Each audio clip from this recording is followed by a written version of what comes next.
के दौर में, वर्तमान समय में आरक्षण पर पॉलिटिकल पार्टी अपने पॉलिटिकल ऑप्शन से उसमें एक्सटेंशन करते जा रहे हैं। वर्तमान परिवेश में प्रशांत जी इसको किसको कहते हैं? देखिए, आरक्षण कहाँ ये आपने जो बात कही कि पॉलिटिकल पार्टी इसको बढ़ाते जा रहे हैं, ये जो संविधान में प्रावधान किया गया है उसका सही आकलन नहीं है। संविधान में आरक्षण का प्रावधान करते समय ये लिखा गया, उसकी जो वजह बताई गई कि जब तक ये सामाजिक, शैक्षणिक, आर्थिक पिछड़ापन रहेगा तब तक उसको दूर करने के लिए आरक्षण की मदद की जाए।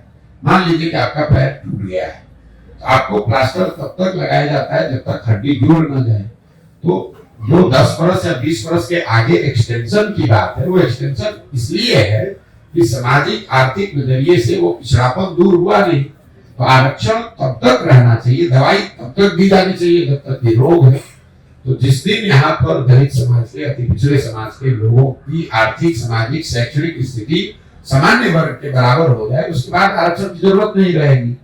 मान लीजिए कि ओबीसी का रिजर्वेशन अभी है, लेकिन अगर आप उसमें यूपीएससी का रिजल्ट देखेंगे, ओबीसी वर्ग के कट ऑफ मार्क्स है वो सामान्य वर्ग के बराबर हो गई है, क्योंकि उन समाज के बच्चे भी आगे पढ़कर मजबूती से आगे आ रहे हैं, कम्पीट कर रहे हैं।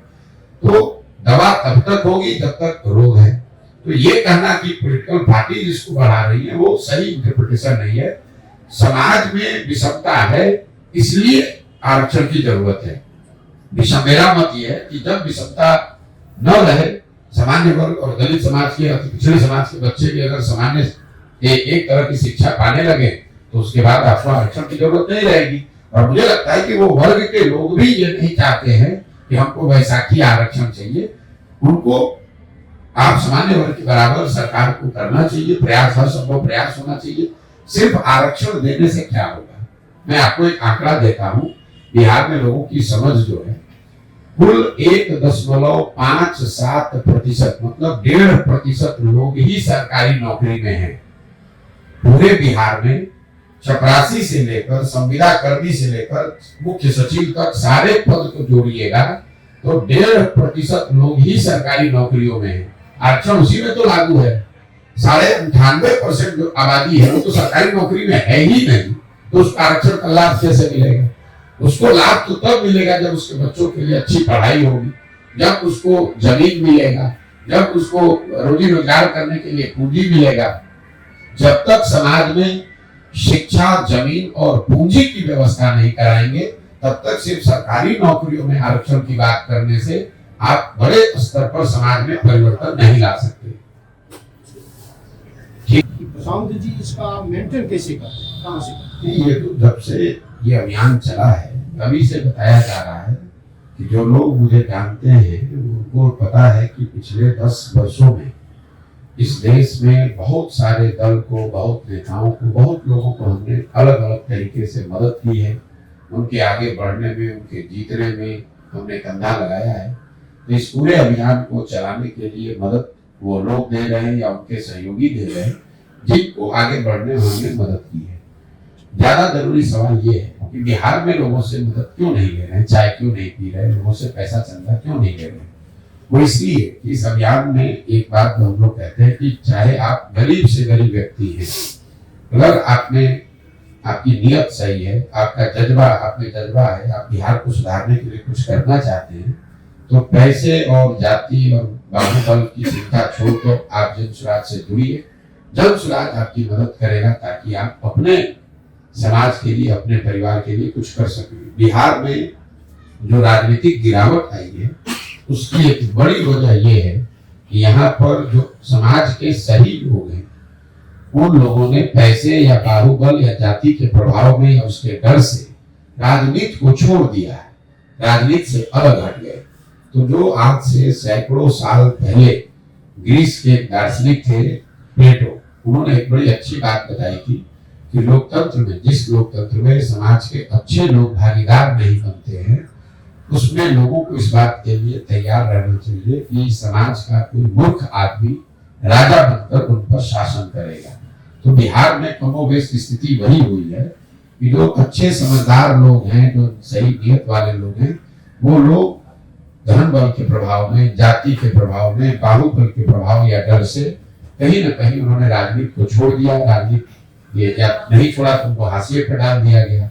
और जो लोग चोर, बदमाश, उचक्के, लफंगे हैं वो राजनीति में बचे रह के वही लोग राज कर रहे हैं। इसीलिए आज 30, 32, 35 सालों में बिहार की ये दुर्दशा हुई है। तो जन स्वराज का प्रयास है कि समाज में जो सही आदमी है उसके पास साधन नहीं है तो कोई चिंता का बात नहीं है, साधन की व्यवस्था तो फिर भी की जा सकती है। आदमी सही होना चाहिए ताकि वो साथ में आए, उसकी मदद की जाए और उसके साथ मिलकर बिहार में एक नई व्यवस्था बनाने का प्रयास किया जाए। आपने कहा सर चुनावी माहौल में हमने बहुत से नेता को कंधे से कंधे लगाकर आगे बढ़ाने का काम किया। क्या आप प्रशांत किशोर जी फिर ये आगे जो चुनाव 2024 का आ रहा है उसमें अपनी पार्टी का रूप देकर चुनावी मैदान में आएंगे? नहीं, ये तो भाई पहले 5 मई 2022 को जब मैंने जन स्वराज अभियान की घोषणा की है उसी में बताया है कि दल तभी बनेगा जब मैं पूरे बिहार की करीब पूरे बिहार की पदयात्रा पूरी कर लूंगा। ये तो सवाल ही बेमानी है क्योंकि मई से पहले, अप्रैल मई में चुनाव होगा अगले 2-3 महीने में, उससे पहले तो मैं पूरे बिहार की पदयात्रा पूरी कर नहीं सकता हूँ। तो स्वाभाविक है कि उससे पहले दल बनाकर चुनाव लड़ने की कोई संभावना नहीं है। लेकिन जहां पर पदयात्रा हो गई या जो लोग इस सोच से, इस विचार से जुड़कर इस पूरे अभियान का हिस्सा है, अगर वो दल, वो लोग किसी जिला में, किसी लोकसभा क्षेत्र में ये तय करते हैं कि हम लोग को चुनाव में भागीदार बनना है तो वो निर्दलीय प्रत्याशी के तौर पर भागीदार बन सकते हैं। और अगर संगठन के अभियान से जुड़े हुए लोगों की सबका मत होगा तो उनकी मदद भी की जाएगी। आपने देखा होगा कि पहले 5 जिले में जब पदयात्रा पूरी हुई तो शिक्षकों के एमएलसी का एक उपचुनाव हुआ। सारे साथियों ने ये कहा कि जब स्वराज अभियान में हम लोग शिक्षा की इतनी बात कर रहे हैं तो शिक्षकों के एमएलसी का चुनाव हम लोग को लड़ना चाहिए। 5 जिलों के जन स्वराज अभियान से जुड़े हुए साथी साथ में बैठे, उन्होंने मिलकर ये तय किया, उन्होंने मिलकर एक उम्मीदवार अफाक अहमद को चुना और उनको निर्दलीय उम्मीदवार के तौर पर चुनाव लड़ाया गया और वो एमएलसी जीत कर आए। तो आगे की दिशा भी यही होगी, दल बनाकर चुनाव लड़ने की बात तभी होगी जब दल बनेगा। और दल तब बनेगा जब मैं पदयात्रा पूरी कर लूंगा। सर जीतन राम मांझी का कहना है कि 14 जनवरी से नीतीश कुमार फिर से पलटी मार सकते हैं। अब ये खबर जीतन राम मांझी को होगी, मैं कोई नीतीश कुमार का प्रवक्ता हूँ नहीं।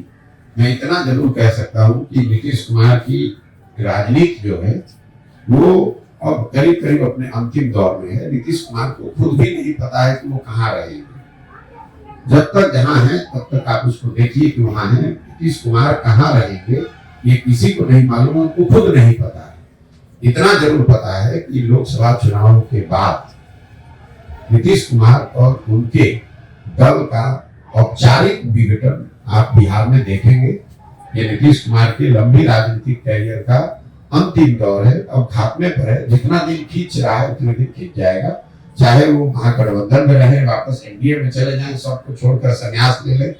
राजनीति अब फिर से नीतीश कुमार की बिहार में चलने वाली नहीं। ठीक है सर। 22 तारीख को सर राम मंदिर का प्राण प्रतिष्ठा होगा। कांग्रेस